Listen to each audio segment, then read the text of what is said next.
잘 벌고 잘 살자. 네, 팍스 인베스테이너 진행을 맡은 김수민 이세란입니다. 네, 벌써 한 주의 화요일까지 달려왔는데요. 내일은 또 연휴가 기다리고 있습니다. 또 내일 저희가 쉬는 이유가 한글날이기 때문인데요.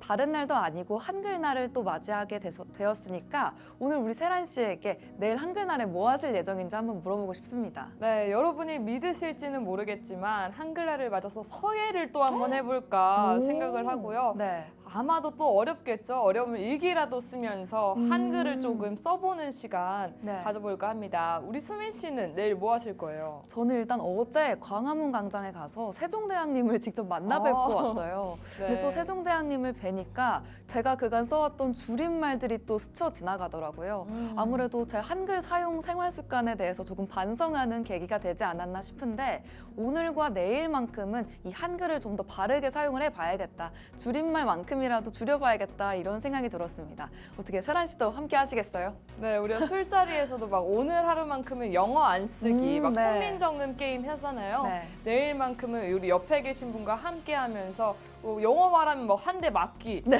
이런 벌칙하면서 우리 한글을 사용해보는 시간 가져보시면 좋을 것 같습니다. 네, 맞습니다. 우리 한글날 쉬는 날도 좀 더 알차게 보내보셨으면 좋겠는데요. 저희 인베스테이너 역시 오늘도 가득가득 채워왔습니다. 국내 증시부터 미국 증시, 그리고 핫 이슈와 우리 생활 속에 적용해볼 수 있는 생활 속의 경제 이야기까지 가득 채워왔는데요. 우리 한글날 연휴를 앞두고 꼭 빼놓을 수 없는 코너가 있죠. 바로 국내 증시 브리핑 우리 세란 씨가 준비해 주셨죠? 네, 맞습니다. 어제 장인데요. 코스피와 코스닥 모두 1%대 강세 마감했습니다. 2차 전지, 방산 등의 업종을 중심으로 매수세가 강하게 들어온 탓인데요. 7일 코스피 지수는 전거래일 대비 1.58% 오른 2610.38로 장을 마쳤습니다. 이날 유가증권 시장에서 외국인과 기관이 각각 123억 원, 855억 원을 순매수했고 연기금도 868억 원어치를 사들였는데요. 개인 홀로 1296억 원 순매도하는 모습 보였습니다. 시가총액 상위 10개 종목은 모두 빨간불 켜졌습니다. SK하이닉스가 6%대 오른 가운데 삼성바이오로직스, 현대차, 셀트리온, 기아, KB금융, 포스코홀딩스, 신한지주 등이 일제히 상승했습니다. LG에너지솔루션 또한 4%대 강세 마감했는데요. 오는 10일 테슬라의 로보택시 공개를 앞두고 4680 배터리에 대한 기대감이 높아지면서 매수세가 유입된 영향으로 풀이됩니다. 삼성전자의 경우 오는 8일 실적 발표를 앞두고 외국인의 매도세가 이어지며 장중 6만 원이 깨지기도 했는데요. 개인과 기관의 쌍끌이 매수에 힘입어 반등에 성공했습니다.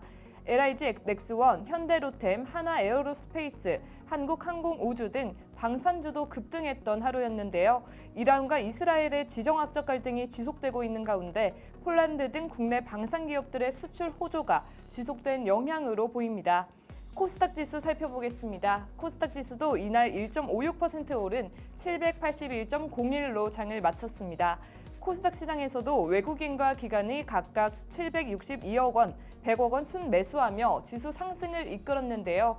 개인만 830억 원 순매도하는 모습 보였습니다. 코스닥 시총 상위 10개 종목 또한 대부분 상승하는 모습 보여줬습니다. 에코프로비엠과 에코프로도 테슬라의 로보택시 공개를 앞두고 저가 매수세가 유입되며 급등하는 모습 보여줬고요.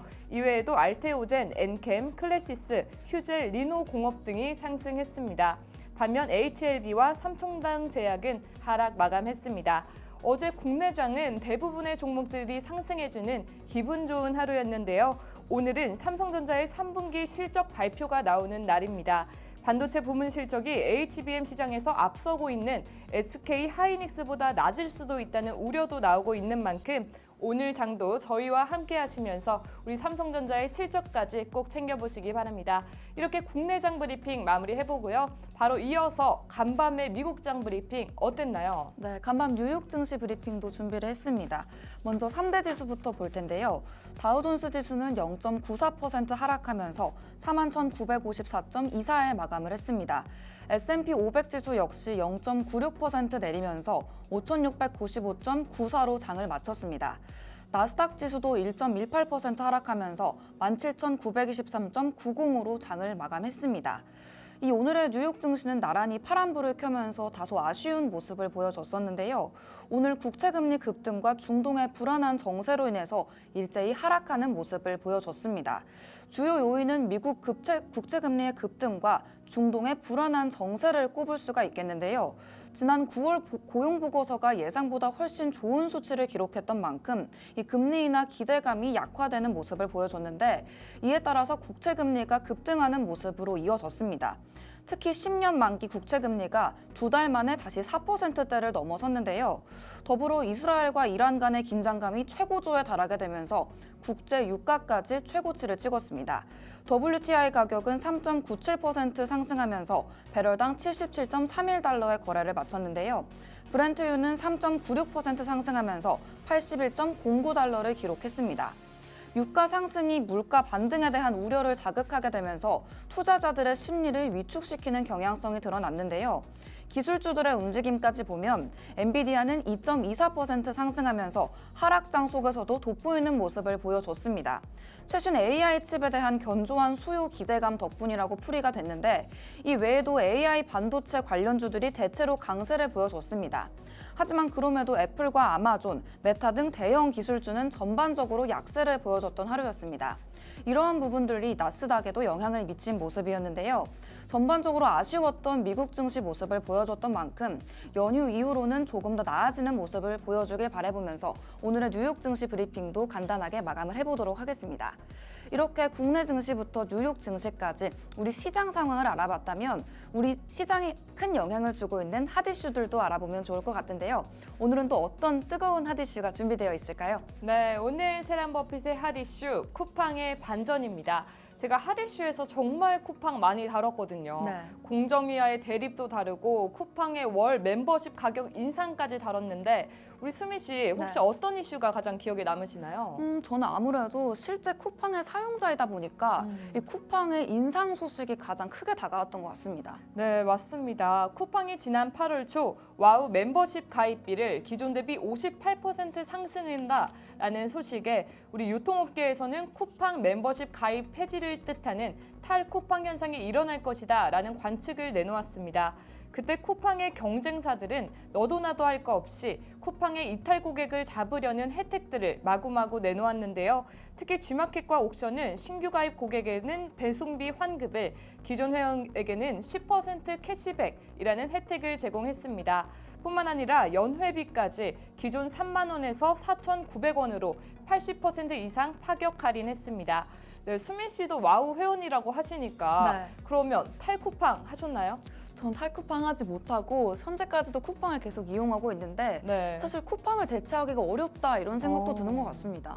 네, 이렇게 수민 씨처럼 쿠팡은 멤버십 가격을 58% 상승시키고 다른 경쟁사들은 80% 이상 인하했음에도 불구하고 탈쿠팡 현상은 일어나지 않았습니다. 오히려 기존에 사용하던 채널을 모두 정리하고 쿠팡만을 남겨놓는 충성 고객들이 더욱더 늘어났는데요. 쿠팡이 와우 멤버십 가격을 올린 지난달 결제 충전 금액은 4조 9,054억 원으로 전년 동월 대비 27% 상승하며 쿠팡의 월간 역대 최대치를 경신했습니다. 지난달 월간 앱 이용자 수도 작년보다 9.5% 상승하며 창립 이래로 가장 많은 수치 기록했습니다. 쿠팡하면 또 떠오르는 어플이 있잖아요. 네. 수민 씨 뭔지 아시나요? 또 배달 좋아하는 저로서는 쿠팡 이츠가 또 안 떠오를 수가 없을 것 같습니다. 네, 맞습니다. 이런 쿠팡 이츠 와우 멤버십 회원에게는 배송비 무료라는 혜택을 또 제공하고 있는데요. 또한 우리 쿠팡 이츠 앱 사용자 또한 올해 9월 899만 명으로 작년 9월과 비교해 약 2배 이상 증가했다고 합니다. 같은 계열사 플랫폼과도 이렇게 연동하니 더욱더 시너지가 나는 모습 보여주고 있습니다. 이게 상식적으로는 잘 이해가 되지 않거든요. 이렇게 고객비, 회원비를 우리 58% 상승을 시켰는데 오히려 회원수가 늘어난다는 것이 상식적으로 이해가 안 되는데 우리 탈쿠팡 하지 않은 이유가 뭘까요? 아무래도 쿠팡이 제공하는 서비스들이 많기도 하고 네. 일단 그 무료 배송 당일 도착이라는 부분이 저는 이 쿠팡을 끊을 수 없는 정말 큰 이유 중에 하나인 것 같습니다. 네, 이렇게 수민 씨와 동일하게 생각하시는 분들 많은 것 같습니다.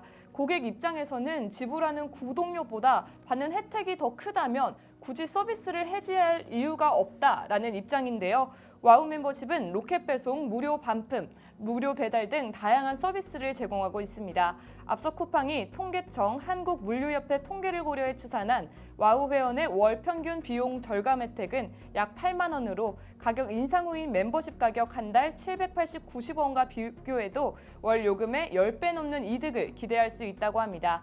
쿠팡의 요금 인상 후 회원수 증가라는 특이한 현상은요, 이번이 처음이 아닌데요. 21년 와우 멤버십 가격을 2,990원에서 4,990원으로 인상했는데 회원수는 900만 명에서 1,100만 명으로 늘어났습니다. 오늘 세란버핏의 핫이슈에서는 요금제 가격 인상으로 탈쿠팡이 예상되었지만 오히려 충성 고객이 늘어난 쿠팡의 반전에 대해 소개해드렸는데요. 이를 통해 무조건적인 가격 상승에 소비자들의 반감을 사기보다는 더한 혜택을 제공한다면 오히려 고객들의 호응을 이끌어낼 수 있다라는 점도 알아볼 수 있었던 것 같습니다. 우리 금투세든 밸류업이든 우리 제주뿐만 아니라 혜택이 그만큼 주어진다면 좀 더 긍정적인 반응을 이뤄내지 않을까라는 기대도 해보면서 오늘 세란버핏의 우리 핫이슈 마쳐보도록 하겠습니다. 그럼 우리 수민 씨는 어떤 이슈 준비해 주셨나요? 네, 오늘 두 번째 핫이슈도 가지고 왔는데요. 오늘의 핫이슈는 바로 환율입니다.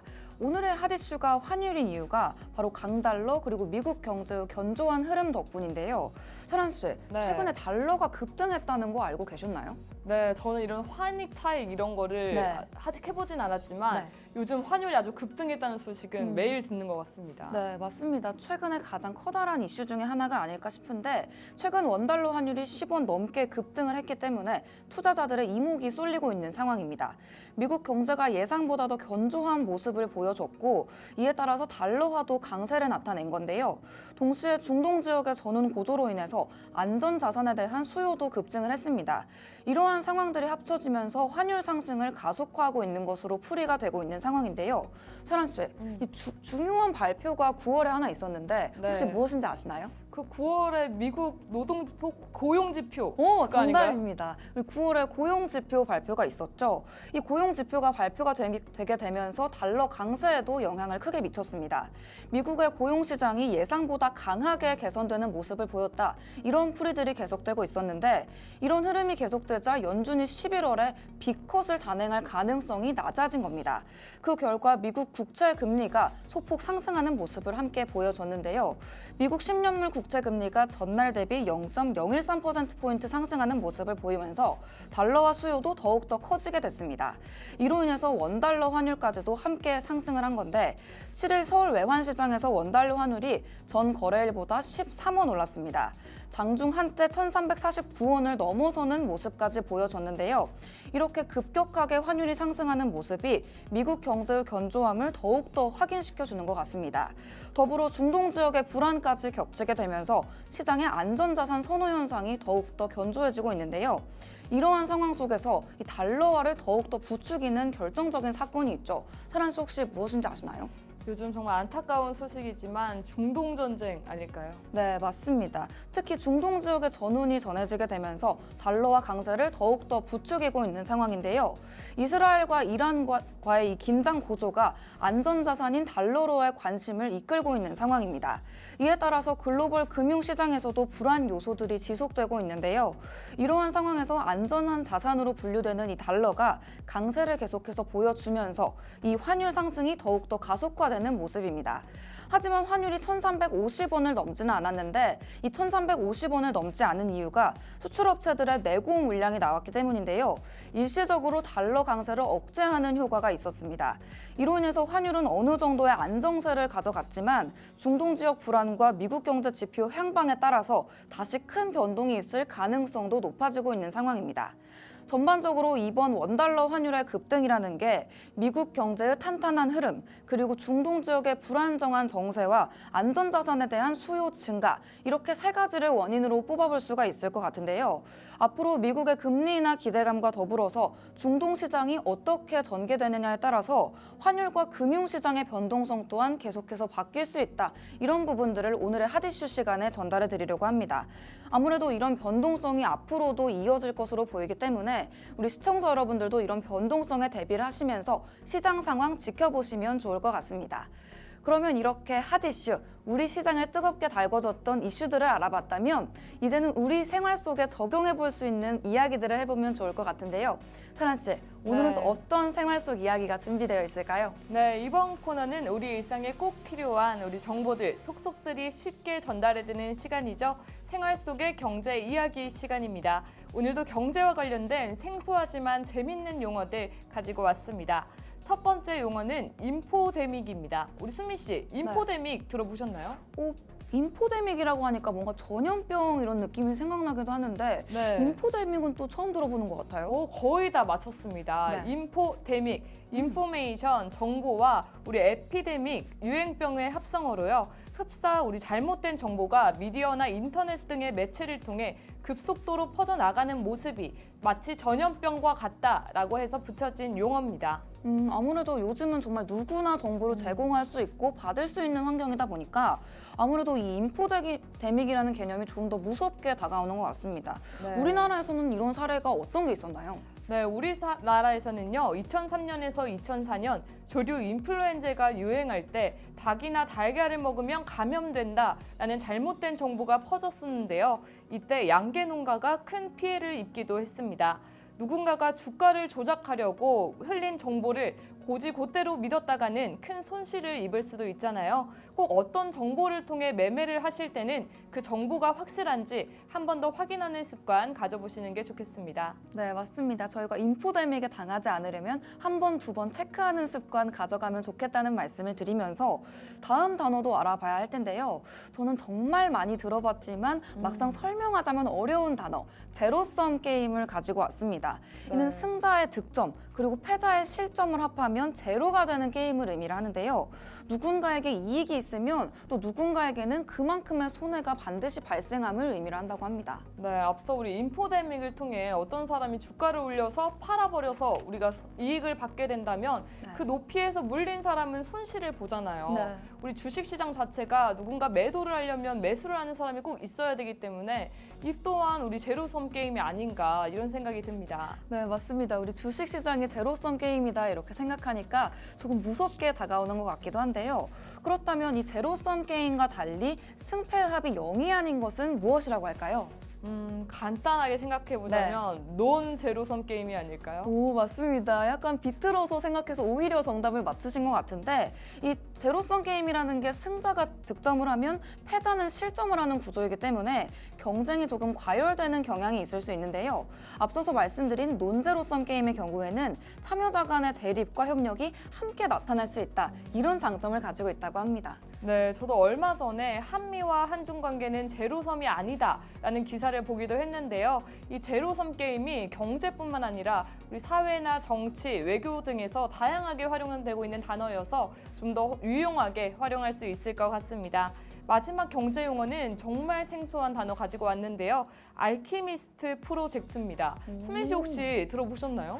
알키미스트라는 단어 저는 뭔가 책 제목에서 본 것 같은데 이 연금술사라는 단어 아닌가요? 맞아요. 네. 우리 알키미스트가 연금술사라는 뜻인데요. 이 연금술사가 철로 금을 만들려는데 자꾸 실패하는 그런 사람이라고 합니다. 대신 그 과정에서 황산이나 질산 같은 새로운 물질들을 발견했는데요. 그렇기 때문에 좀 더 알키미스트 프로젝트란 성공 가능성은 낮지만 혁신적 기술 개발에 도전하는 프로젝트를 의미한다고 합니다. 그러면 우리 알키미스트 프로젝트 우리나라에는 또 어떤 사례가 있었는지 궁금한데요. 네, 우리나라에는요. 2019년 산업통상자원부가 발표한 알키미스트 프로젝트에는 로봇, 자동차, 첨단 장비, 신재생 에너지, 에너지 효율 향상 등의 5개 산업 분야가 포함됐고요. 2020년에는 인간, 사회, 산업, 지속 가능성 등 4개 분야 10개 테마가 선정됐다고 합니다. 2031년까지 해당 프로젝트에 4,142억 원을 지원한다고 하니 이 분야에 대한 관심이 얼마나 높은지 알 수 있습니다. 네, 맞습니다. 정말 이 분야에 대한 관심이 높다는 게 알 수 있는 부분이 산업부는 이 메가 임팩트 프로젝트도 추진 중이라고 합니다. 경제 및 사회적 난제를 해결하기 위해서 기술 개발부터 제도 개선, 그리고 기반 구축과 사업화를 포괄하는 이 복합 사업을 의미하는 건데요.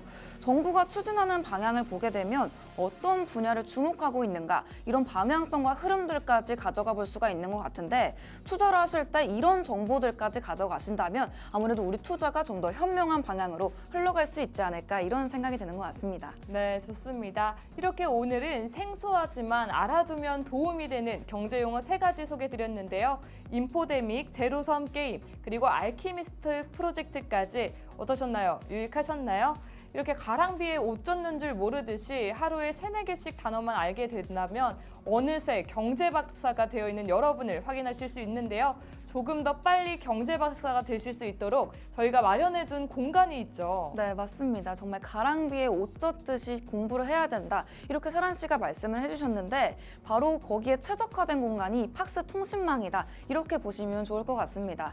저희가 장 개장 전부터 우리 장에 대한 소식들도 알려드리고 있기 때문에 지금 바로 팍스 통신망 접속하시다 보면 하루하루 나아지는 경제 지식들을 바로 알아보실 수 있을 것 같은데요. 아직 지금 공부 시작하시지 않으신 분들이 계시다면 지금 바로 이 팍스 통신망 접속해보셔서 알찬 정보들 가져가셨으면 좋겠다는 생각이 듭니다. 또 팍스 통신망에서는 저희가 매일매일 만나볼 수가 있을 텐데요. 아무래도 이 부분이 텍스트라서 조금 지루했다. 이런 분들을 위해서 또 준비되어 있는 공간이 있죠. 맞아요. 저도 공부를 글보다는 영상을 보고 하는 걸 좋아하는데 네. 여러분이 좋아하시는 우리 유튜브에 팍스탁 3글자를 적어주시면요. 저희의 다시 보기도 하실 수 있고 또 많은 멘토분들의 우리 많은 정보까지 함께 공부하실 수 있습니다. 나는 영상파다 하시는 분들은 지금 바로 팍스탁 유튜브로 입장하셔서 함께 공부해 보시기 바랍니다. 네. 그러면 저희는 바로 2부에서 또 인사드리도록 하겠습니다. 그때까지 채널 고정!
경제 공부도 재밌게 매일매일 새롭고 재미있는 주제로 여러분을 찾아뵙고 있는 김수민입니다.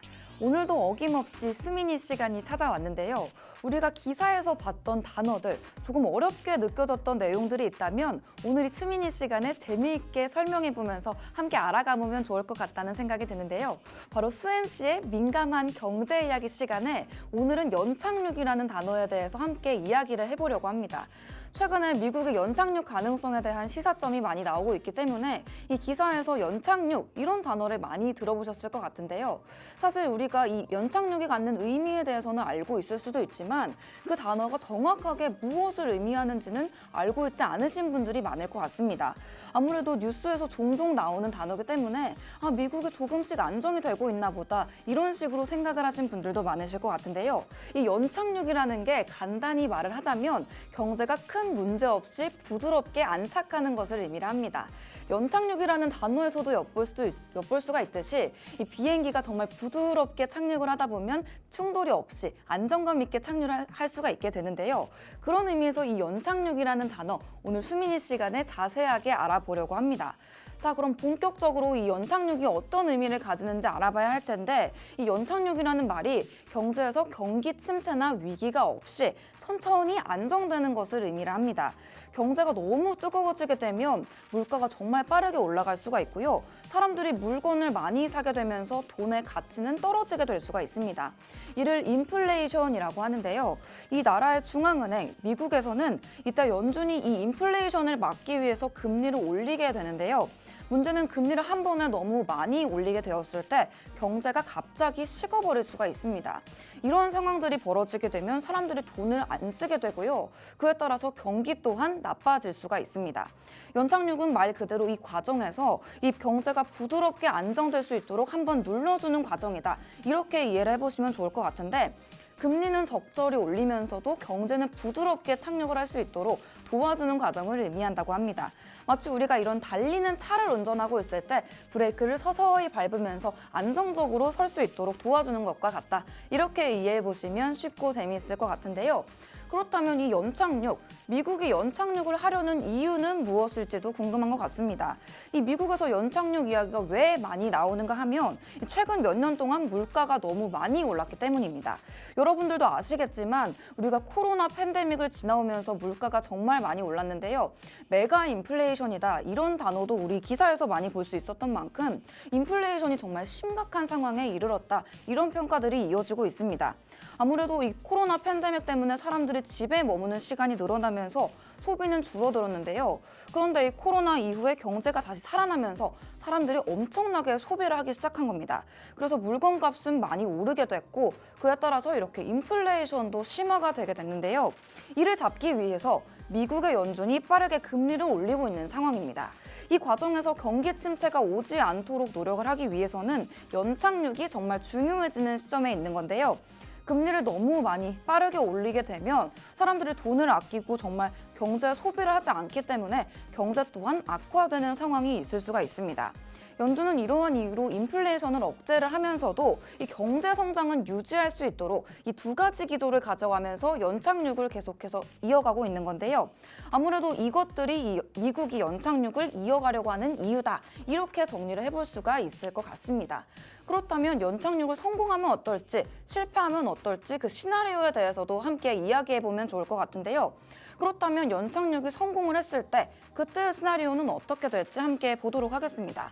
이 연착륙이 성공을 했을 때는 물가가 안정되고 경제 성장이 지속이 되게 되면서 안정적인 성장을 이어갈 수가 있게 되는데요.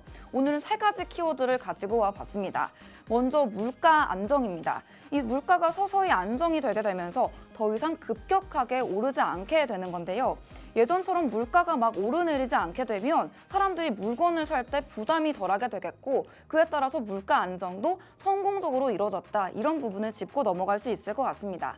다음은 경제 성장의 지속, 이 키워드를 가지고 와 봤는데 사람들이 물건을 사게 되고 기업은 투자를 이어나가게 되면서 경제가 부드럽게 성장을 할 수가 있게 됩니다.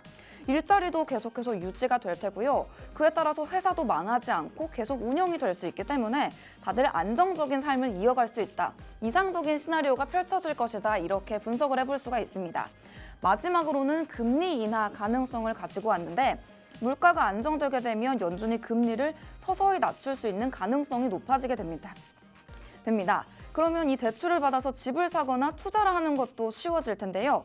경제가 다시 활기를 띠는 순간이 이 금리 인하의 가능성으로부터 시작된다. 이렇게 파악을 해볼 수가 있을 것 같습니다. 이렇게 착륙의 시나리오가 긍정적으로 이루어지게 된다면 사람들도 안심을 할 수 있고 기업들도 잘 돌아가게 되니까 그야말로 정말 이상적인 상황이다. 이렇게 설명을 해볼 수가 있을 것 같은데요. 말 그대로 연착륙, 부드러운 경제 안정이 가능할 것 같습니다. 그렇다면 실패했을 때는 어떨지 궁금한데요. 실패 시나리오는 크게 두 가지로 나눌 수가 있습니다. 경기 침체가 오거나 경기 과열이 오거나 이렇게 두 가지로 나눌 수가 있는데요. 먼저 경기 침체 시나리오입니다. 연준이 금리를 너무 많이 한 번에 올리게 되면 경제가 확 식어버린다. 이렇게 앞서서 말씀을 드렸었는데요. 그러면 어떤 일들이 일어나는지 함께 보도록 할 텐데 먼저 소비 위축에 대한 걸 알려드리려고 합니다. 사람들이 돈을 아끼고 물건을 안 사게 되면 금리가 자연스럽게 높아지게 될 텐데요. 그러다 보면 회사들도 물건이 안 팔리게 되니까 매출은 줄고 더 많은 사람을 고용할 수가 없게 될 겁니다. 그에 따라서 악순환 속에서 소비가 위축되는 모습들이 이어질 것으로 보이는데 그렇게 되면 실업률의 상승으로 이어집니다. 기업이 돈을 못 벌기 시작하니까 일자리를 줄이기 시작하는데 그러면 실업자가 늘어나면서 경제가 더욱더 악순환의 국면으로 접어들 수가 있고요. 그에 따라서 금융시장의 불안으로까지 이어질 수 있는 가능성이 있습니다. 주식시장이나 부동산 시장도 소비에 이어서 타격을 받기 때문에 투자자들이 돈을 다소 회수하는 모습들을 보여주고요. 이에 따라서 부동산이나 주식시장의 가격도 함께 출렁이는 모습을 보여줄 수가 있습니다. 그렇다면 경기가 과열되는 두 번째 시나리오는 어떨까요? 아무래도 연준이 금리 인상을 너무 천천히 하면서 조심하는 모습들을 보여줬을 때는 경제가 과열될 수 있는 가능성을 내포를 하고 있습니다. 이렇게 과열이 됐을 때는 어떤 문제가 생기냐? 바로 과도한 인플레이션을 빼놓을 수가 없는데요. 물가가 정말 많이 오르게 됐을 상황에 사람들이 돈의 가치가 떨어졌구나 이런 상황들을 쉽게 인지할 수가 있게 됩니다. 물건은 점점 더 비싸지고 있는데 내가 실수령하는 월급은 그대로다라면 정말 답답한 상황이다 이렇게 풀이해 볼 수 있을 것 같은데요. 이런 상황들이 지속되게 되면 경제는 점점 더 어려워질 수밖에 없습니다. 다음은 거품 형성인데요. 주식이나 부동산 시장에 거품이 형성이 되게 됩니다. 사람들이 정말 많은 투자를 하게 되니까 가격이 터무니없이 오르는 상황이 이어지는 건데요. 나중에 이 거품이 터지게 되면 경제가 큰 타격을 입게 됩니다.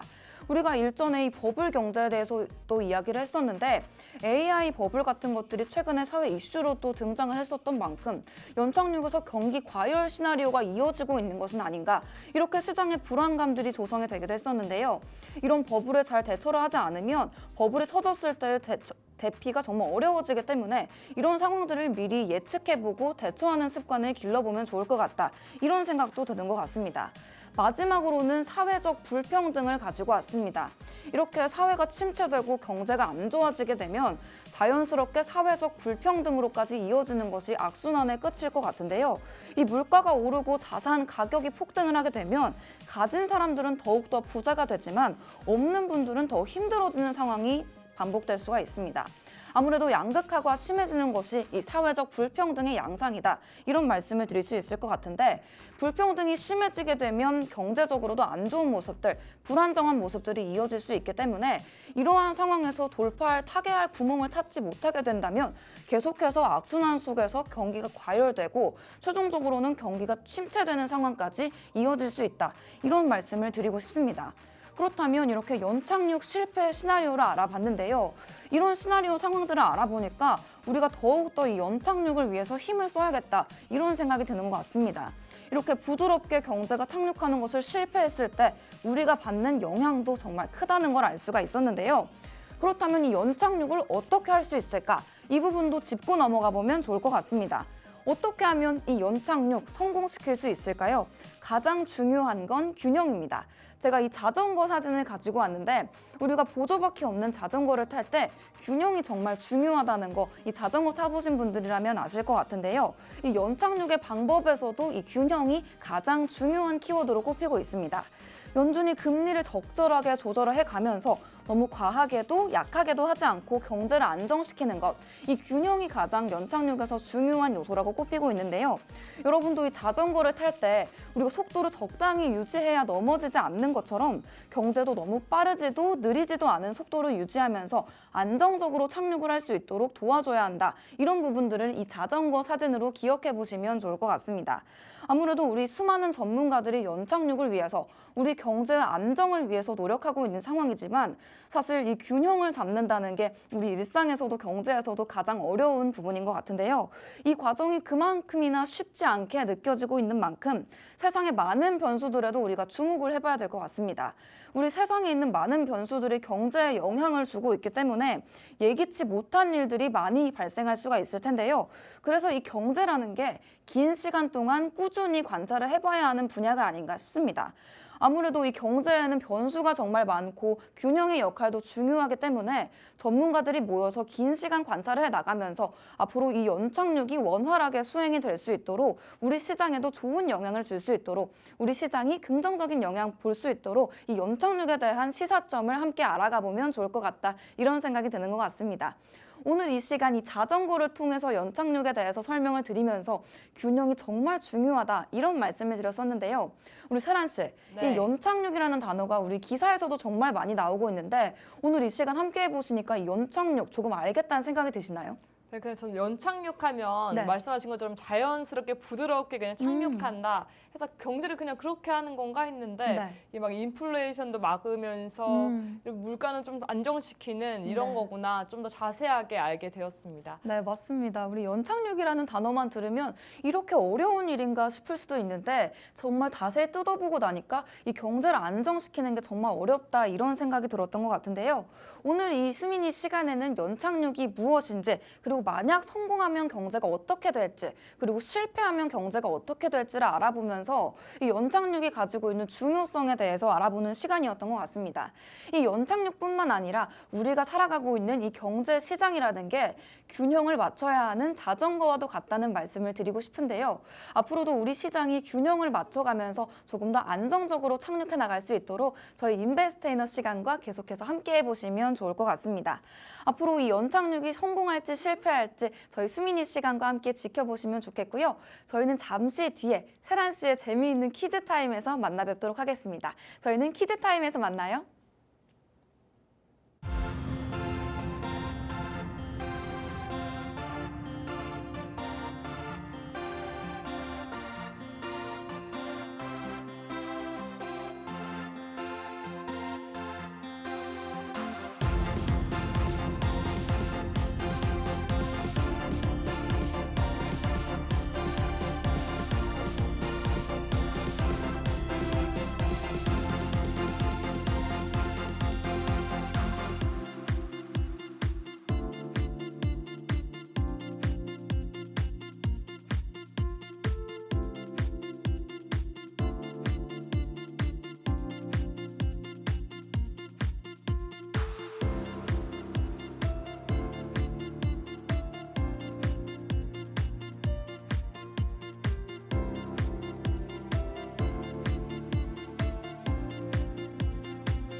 네, 안녕하세요. 팍스 인베스테이너. 이번 시간은 세란 버핏의 돋보기 퀴즈 시간입니다.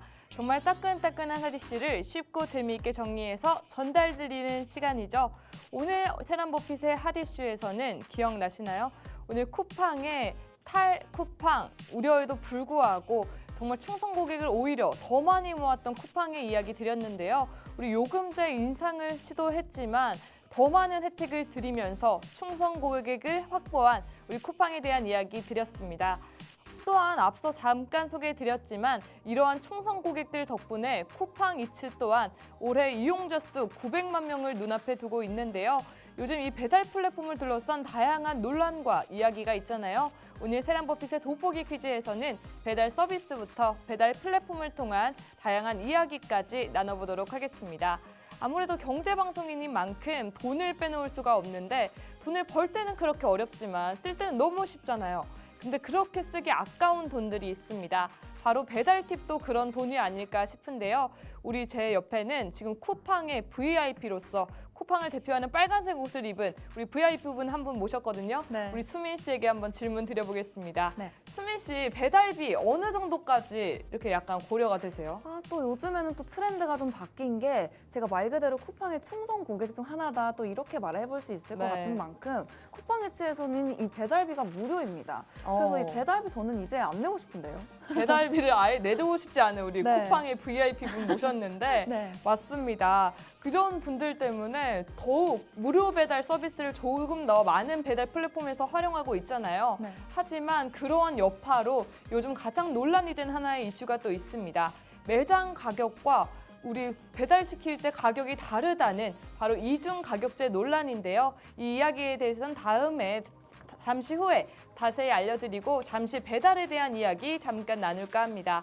우리 배달은 사실 우리 한국의 특별한 문화 중에 하나였는데요. 아무래도 코로나 이후로 외국에서도 이 배달 서비스가 정말 많이 진화되고 있지만 아직도 한국의 이러한 점 때문에 외국인들이 많이 놀란다고 합니다. 첫 번째, 속도와 정확성. 저희는 우리 집에서뿐만 아니라 공원이든 회사든 어디든 주소만 잘 정확하게 이렇게 입력을 하면 정말 빠른 속도로 정확하게 배달을 해주잖아요. 이러한 점에 또 한 번 놀라고요. 다음, 메뉴의 다양성. 한식, 중식, 일식, 우린 커피까지 안 시킬 수 없는, 못 시키는 메뉴가 없다는 점도 강점이고요. 마지막, 결제 시스템. 핸드폰이나 아니면 카드뿐만 아니라 우리 온라인 결제까지 가능하다는 점이 외국인들이 정말 놀라는 점이라고 합니다. 이렇게 한국의 특별한 문화에서 이제는 전 세계의 서비스가 된 배달 서비스 잠깐 나눠봤는데요. 그럼 우리 수민 씨는 아주 애기여서 기억이 안 날 수도 있겠지만 네. 혹시 이 아이들 아시나요? 아, 그럼요. 저는 어렸을 때 배달 음식 하면 치킨이랑 짜장면밖에 없었던 것 같은데 네. 지금은 사실 배달 음식이랄 게 없으면 음식이 배달이 되는 시대가 살고 그쵸, 그쵸. 있잖아요. 그래서 어렸을 때는 이런 팜플렛들 보면서 뭐 먹을까 이렇게 메뉴 고민하는 재미가 있었던 것 같습니다. 맞아요. 처음에 이렇게 전단지로 개인 이렇게 가게별로 줬다면 어느 순간 이렇게 가게 전단지를 다 모아놓은 책자를 이렇게 배송을 해줬었는데요. 저 이 책자 보는 게 또 낙으로 살기도 했었습니다. 하지만 우리 소비자들은 항상 이 전단지를 모아서 찾아서 전화하거나 아니면 가게를 가서 먹을 수밖에 없었는데요. 이 당시에 업주들도 불편함이 많았다고 합니다. 이때는 우리 가게마다 배달원을 고용했는데 배달 주문이 늘다고 해서 이렇게 새로운 배달원을 채용하기가 약간 부담스러웠던 거죠. 또 하나는 이렇게 가게 주소나 아니면 전화번호 하나만 잘못 써도 배달이 꼬이는 경우가 많아서 힘들었다고 합니다. 이렇게 소비자들이 쉽게 주문을 할 수 있고 업주들이 보다 편하게 배달할 수 있도록 만들어준 것이 바로 이 배달 플랫폼입니다. 하지만 이 마냥 좋기만 했다면 요즘 논란에 휩싸일 필요가 없었겠죠. 이렇게 소비자와 업주 사이에 이 배달 플랫폼이 들어가면서 수수료라는 점이 생긴 것인데요. 고물가로 인한 소비 침체가 이어지면서 외식과 배달이 줄었기도 했고요. 저마저도 배달보다는 포장을 하는 시대이기 때문에 이런 배달 플랫폼은 보다 나은 방안을 구색하고자 했습니다. 수민 씨, 그럼 네. 우리나라 배달 플랫폼 세 개 네. 어딘지 아세요? 저도 또 핸드폰에 열심히 설치해둬서 또 알고 있는데 네. 일단 배달의 민족, 쿠팡이츠 그리고 또 요즘 또 2위로 탈환한 우리 요기요 이렇게 있지 않을까 싶은데요. 아, 맞아요. 원래 배민, 요기요, 쿠팡이츠 이 순으로 되어 있었는데요. 네. 이때 그럼 첫 번째로 무료 혜택을 제시한 플랫폼은 제가 세 개 다 사용하고 있어서 아는데 네. 일단 배달의 민족이 먼저 시작하지 않아요? 아쉽게도 아. 쿠팡이츠입니다. 쿠팡 그렇군요. VIP 뭐 하는 거예요? 쿠팡에 돈만 썼네요. 쿠팡이츠입니다. 네. 네. 우리 쿠팡이츠는 지난 3월 말부터 쿠팡 유료 멤버십 와우 회원을 대상으로 묶음 배달 서비스를 무료로 제공했는데요. 이러한 쿠팡이츠의 혜택에 요기요도 배달 멤버십 요기 패스 X를 출시해서 1만 5천 원 이상 주문 시 무료 배송을 지원했고요. 배민 역시 알뜰 배달은 무료로 지원하면서 선택지를 늘렸습니다. 최근에는 배민도 배민클럽이라는 멤버십을 활용해서 매월 일정 구독료를 제시하면 무료 배달을 받을 수 있도록 서비스를 제공하고 있습니다. 이렇게 다들 무료 배달을 제시하는 이유는 무엇일까요? 바로 쿠팡이츠가 무료 배달을 서비스를 지원하면서 요기요를 처음으로 이기게 된 것입니다. 네, 쿠팡이츠가 와우 회원 대상 무료 배달을 도입한 후 지난 3월부터 요기요를 제치고 2위를 달성했는데요. 현재 배민의 사용자 수는 2,109만 명으로 쿠팡이츠의 3배 수준이긴 하지만 전월 대비 17만 명 이상 감소했습니다. 이는 쿠팡이츠가 와우 멤버십 대상으로 정말 꾸준한 성장을 하고 있음을 보여주고 있습니다. 이렇게 플랫폼 간의 경쟁은 경쟁이고 무료 배달이라는데 우리는 좋은 거 아니냐 하시는 분들 많으실 수 있는데요. 이렇게 배달비를 없애면서 플랫폼들의 재정난이 심화됐고요. 이 부담감을 소상공인인 가맹점들이 함께 누리게 되었습니다. 실제로 가맹점이 무료 배달 가게가 되려면 수수료가 좀 더 높은 요금제에 가입을 해야 하는데요. 이 부담감에 기존 요금제를 이렇게 유지한다면 무료 배송을 좋아하는 소비자들을 놓칠 수 있기 때문에 큰 딜레마에 빠졌습니다. 이렇게 반강제로 더 높은 요금제에 가입해야 되는 우리 입장에 놓인 외식 업체들은 지난 16일 정부에 수수료 부담을 낮춰달라고 요구했습니다. 뿐만 아니라 이러한 부담감을 어떻게든 줄이고자 이러한 방법을 요구했는데요. 바로 이중 가격제입니다. 네, 같은 메뉴라도 매장 주문보다 배달 주문 시 더욱 비싼 값을 내고 음식을 사 먹어야 된다는 것인데요. 롯데리아, 맥도날드, 메가커피에 이어 최근 한솥도 배달앱 전용 가격을 적용해 이중 가격제를 도입했습니다. 최근 한솥은 이렇게 홈페이지 내 공지를 통해 새 배달 플랫폼의 무료 배달 서비스에 따른 각종 비용을 이렇게 가맹점들에게 부담시키면서 배달 매출의 30%를 배달 플랫폼에 지불하게 되니 우리가 남는 게 없다. 그래서 어쩔 수 없이 이중 가격제를 도입해야 한다라는 입장을 발표했습니다. 소규모 자영업자들 사이에서도 이러한 이중 가격제가 도입되고 있는데요. 무료 배달 경쟁이 사실상 음식 가격 인상으로 이어지면서 이 무료 배달의 부담감이 배달 플랫폼에서 가맹점으로 이 가맹점의 부담이 또 소비자에게로 전가되고 있는 모습 보여주고 있습니다. 이렇게 업주들의 입장을 들어보면 어쩔 수 없는 상황이 아닌가 싶으면서도 이걸 소비자들이 다시 한번 부담해야 된다는 게 안타깝기도 한데요. 이렇게 플랫폼도 업주도 소비자들에게도 큰 혜택이 아닌 무료 배달, 프랜차이즈나 자영업자들은 부득이한 인상을 언급하면서 수수료율 인하를 요구하고 있습니다. 이에 공정거래위원회는 제도 개선을 언급했습니다. 공정위의 신고 움직임에 배달 플랫폼 업계 1위죠. 우리 배달의 민족 가장 먼저 한 발 물러섰습니다. 바로 매출에 따른 차등 수수료를 도입하겠다라고 밝힌 것인데요. 쿠팡이츠와 요기요도 유사한 상생안을 낼 것으로 전망됩니다. 현재 공정위는 배달 플랫폼의 수수료율과 이중 가격 제한, 그리고 플랫폼과 자영업자의 상생 방안 등에 주목하고 있는데요. 이러한 상생 방안이 사회적 기대에 미치지 못한다면 정부 차원에서의 입법을 통한 우리 제도 개선 등 추가 방안을 도입할 것이라고 밝혔습니다. 만약 수민 씨 이런 이중 가격제 네. 무료 배달을 하는 대신 네. 이중 가격을 도입한다 네. 하면 어떠실 것 같으신가요? 뭔가 좀 조삼모사다 이런 생각이 드는 것 같은데 네. 사실 배달의 민족 어플 이용할 때 최근에 그래서 그런 건지 매장과 같은 가격 이런 배지가 생겼더라고요. 맞아요. 근데 저는 사실 이런 배지가 이해가 안 가는 게 당연히 매장과 가격이 같아야 할 텐데 나도 모르는 사이 이런 이중 가격이 적용이 되고 있었던가 하면서 조금 억울한 마음이 드는 것 같기도 합니다. 맞습니다. 앞서 이렇게 소개를 드렸듯이 요즘 다른 플랫폼들에서는 멤버십 요금을 지불하는 대신 무료 배달을 도입하고 있잖아요. 네. 근데 무료 배달은 무료 배달인데 음식 가격이 아예 달라버리면 그게 과연 효과가 있나 이런 생각 우리 소비자들은 많이 할 것 같은데요. 이런 수수료 차등화 방안으로 우리 배달의 민족이와 요기요 그리고 우리 쿠팡 이츠 등의 플랫폼이 이런 방안을 내놓으면서 뭔가 보다 안정된 삶을 나아졌으면 좋겠습니다. 이러한 수수료 차등화 방안과 관련한 구체적 사안은 오늘이죠. 8일 6번째 상생협의체 회의에서 논의된다고 하니까요. 우리 자영업자분들 그리고 소비자인 우리도 소비자로서 함께 지켜보면 좋을 것 같습니다.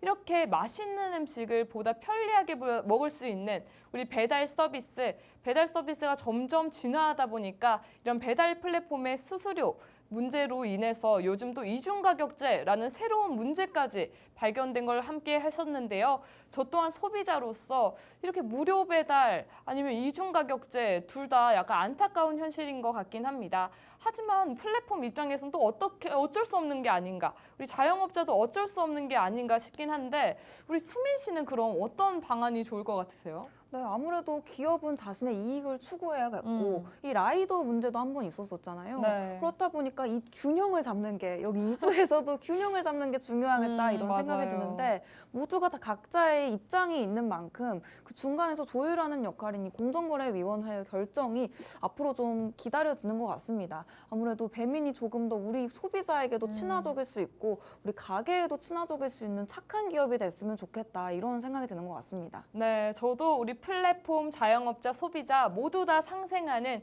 그런 행복한 배달 서비스 더욱더 행복하게 즐겼으면 좋겠다는 마음을 담아서 오늘 세란버핏의 돋보기 퀴즈는 이렇게 마치도록 하겠습니다.